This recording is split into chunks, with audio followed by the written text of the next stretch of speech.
Una semana más aquí en Flujo de Letras. Esta semana iniciamos con una frase de Joseph Conrad que dice: el autor solo escribe la mitad del libro, de la otra parte debe encargarse el lector. No se equivoca Joseph Conrad, porque cuando nosotros leemos, actualizamos, enriquecemos, interpretamos la visión de ese autor. Y se le llama a esta unión fusión de horizontes, donde empezamos a concluir, donde empezamos a unirnos a ese pensamiento que se nos comparte a través de un texto. Crecemos. Entonces, ambos mundos se encuentran. Una visión, la del autor, y la visión del lector, y se fusionan. Y hacen una nueva visión, una nueva lectura. Nunca leerás el mismo libro, aunque sea el mismo libro.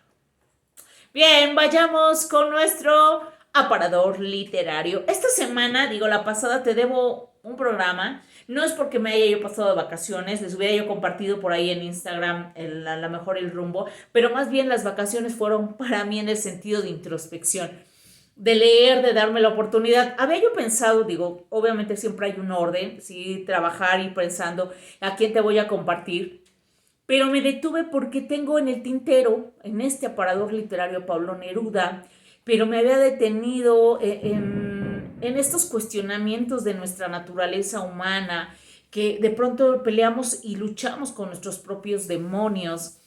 Y entonces surgió esa interrogante para mí de decir, bueno, es que cada autor, cada escritor que te he compartido, obviamente tiene algo crucial, algo difícil, una lucha, ¿sí? Un pleito interno, un fluir de conciencia en su obra que te va compartiendo. Y Pablo Neruda, al ser uno, decimos poesía, Pablo Neruda, para muchos a lo mejor es el icono o el único que puedas conocer. No por minimizar tus lecturas ni nada, pero de pronto decir Pablo Neruda dentro de las letras, sí, españolas, decimos wow, dentro del idioma, de nuestro idioma, de nuestra lengua como tal, Pablo Neruda, un escritor latinoamericano importante con una fama internacional que tiene tres etapas te voy a mencionar importantes en el transcurso de su obra, pero él tiene un episodio del cual no se habla mucho y dices, esa lucha, ¿cómo la pudo haber librado y salir adelante? ¿Sí? O intentar salir adelante. Él tiene un texto póstumo que precisamente declara y dice: confieso que he vivido. Y viene hablando de esas partes dolorosas, de esas partes críticas que como seres humanos tenemos, que a veces decimos, ¿cómo lo pudo haber hecho? ¿Cómo lo pudo haber pensado? Porque tienes mitificado posiblemente al autor en el momento que lo lees. Pero también te comparto, como lo he venido haciendo los demás autores con los demás programas. Y entonces me detuve en este cuestionamiento y te lo comparto porque así fue. Dije, Pablo Neruda, sí lo voy a compartir, no lo voy a compartir. Qué difícil, me puse a leer algunos de sus textos, a releerlos, ¿sí?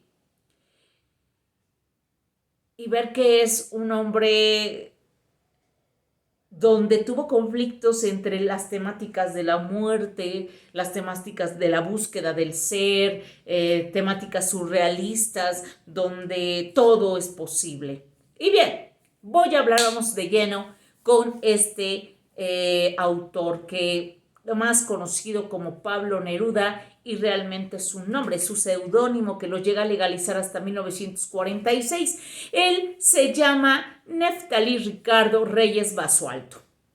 Nace en Chile en 1904 y muere en 1973 de cáncer de próstata. Él es un premio Nobel de literatura que se lo dan o se lo otorgan en 1971. Obviamente el texto, sí, o el más reconocido de sus obras son 20 poemas de amor y una canción desesperada. Él empieza muy joven a escribir. Sí, no conoce a su madre muere a los pocos meses de nacido. Su padre es el que lo va a llevar, obviamente, a que estudie, a darle ánimos y demás. Y pues bueno, muy independiente de eso, también él decía que se cambia el nombre para que su padre no corra este riesgo ni esta vergüenza de tener un hijo poeta, ¿no? Sin embargo, no hay tanta claridad sobre eso, pero lo conocemos como Pablo Neruda, ¿sí? Él llega a tener en su obra imágenes, sí, muy brillantes, muy surrealistas, y que van a estar obviamente con la gran influencia también de las vanguardias y de Vicente Huidobro y también de otros poetas como Federico García Lorca, Rafael Alberti, Miguel Hernández. Va a llegar a España.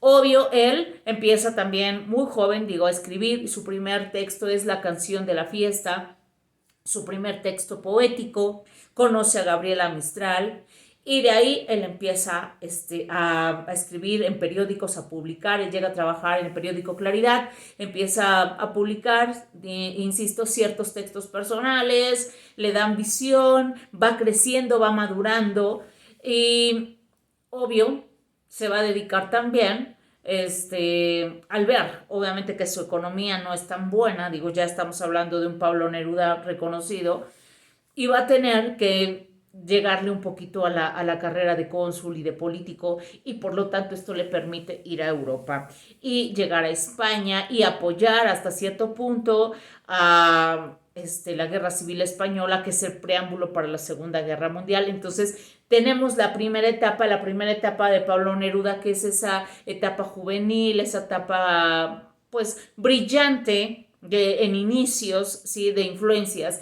La segunda etapa obviamente va a estar llena ya de estas imágenes impactantes y políticas, injusticias, de una denuncia también social, y va a escribir, obviamente lo que te decía, influye mucho la Guerra Civil Española, y escribe y les dedica obviamente España en el corazón, que es el preámbulo para la Segunda Guerra Mundial. Él regresa a su país, y al ser senador, al tener obviamente una carrera política, se va a encontrar con injusticias, va a declararlas, y pues bueno, va a tener más bien que salir de su país y exiliarse en Argentina. De ahí va a México, va a Rusia, va a China, a estos países que también le van a dar premios, reconocimientos.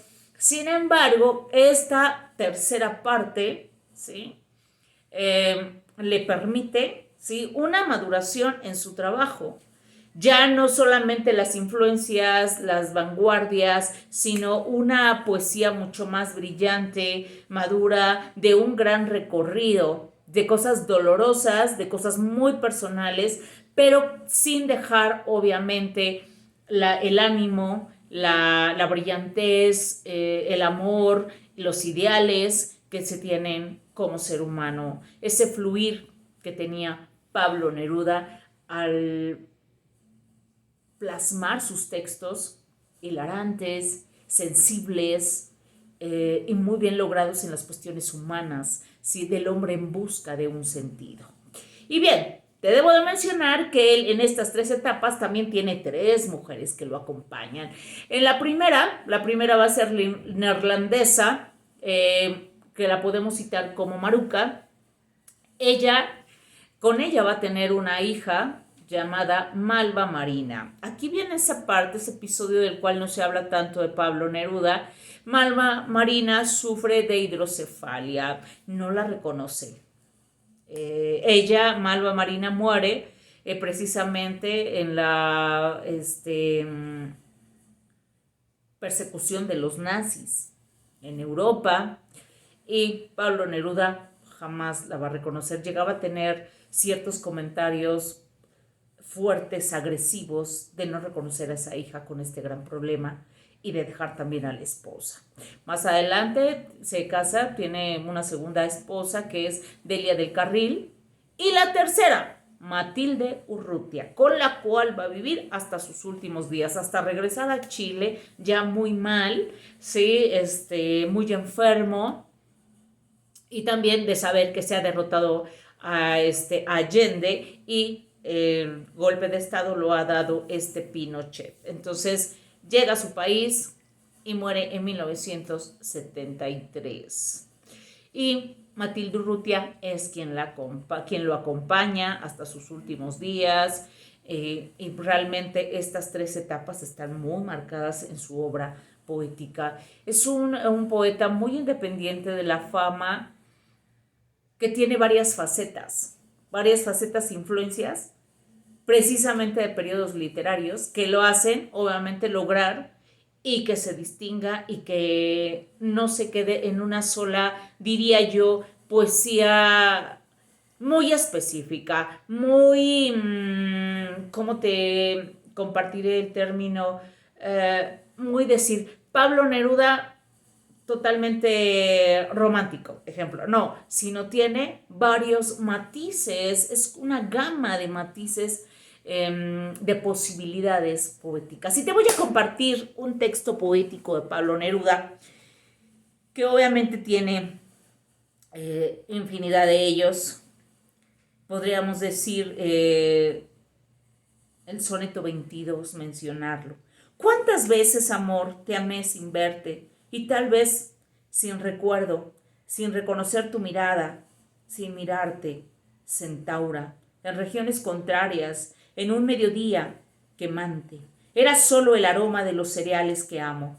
Tal vez te vi, te supuse al pasar levantando una copa en Ángola a la luz de la luna de junio. ¿O eras tú la cintura de aquella guitarra que toqué en las tinieblas y sonó como el mar desmedido? Te amé sin que yo lo supiera y busqué tu memoria. En las casas vacías entré con linterna a robar tu retrato.